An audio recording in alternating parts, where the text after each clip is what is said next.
So at the start of my return to run program, let's say this is at month 3.5, I usually start with walk, jog intervals. And the jog is not a sprint.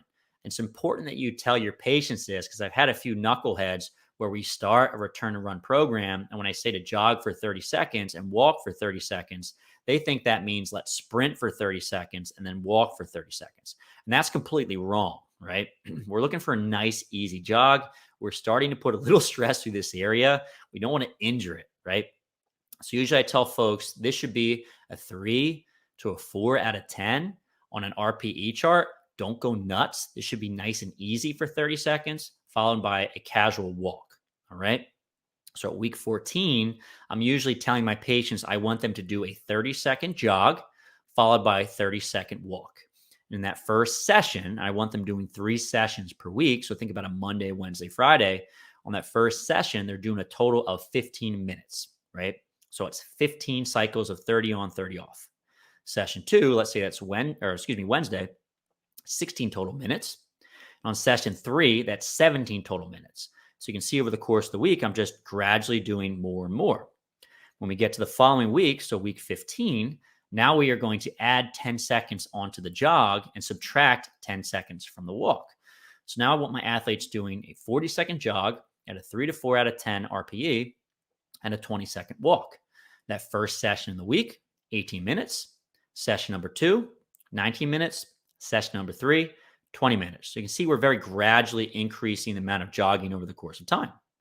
Once we get to week 16, we're just subtracting a little bit more time again on the walk and adding it to the jog.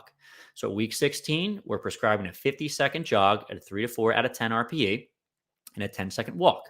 Session 1, 21 minutes. Session 2, 22 minutes. Session 3, 23 minutes. And then a week 17, now we're just straight jogging. All right. And that first session, 24 minutes. Second session, 25 minutes. Third session, 26 minutes. Now, if your patient is having trouble going straight from the 50 on, 10 off to straight jogging, then what you can try is maybe 3 to 5 minutes of a jog with 30 seconds of a walk and just looping that a few times, just to help to bridge that gap. But I find that most folks do A-okay with this program, so we don't necessarily need to modify it. Once we get to week 18, I'm just increasing the amount of time slightly. So a 20-minute straight jog. Week 19 is going to be a 30-minute jog, so on and so forth.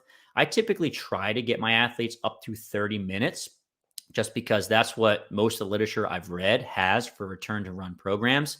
But just keep in mind, this is going to depend highly on the athlete and their goals. If you have a soccer player, you might want to increase that a little bit more. If you have an endurance runner that likes to run, let's say, marathons, obviously you're going to have to build that up higher and higher.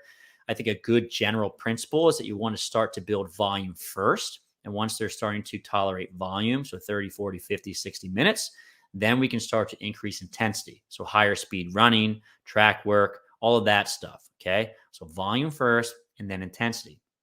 The next piece for me is that usually around week 18, I'm going to start doing acceleration and sprint drills. Okay. So largely, the athlete has shown they can tolerate volume. We've ramped it up over the course of time. And once they've shown they can tolerate it well, we move on to higher speed movements. If you guys enjoyed this lesson and want to learn some more, I have another video for you. It is going to be an evidence-based guide to the treatment of patellofemoral pain. So if you're working with athletes that are having a little trouble running, this is a video for you. Check it out.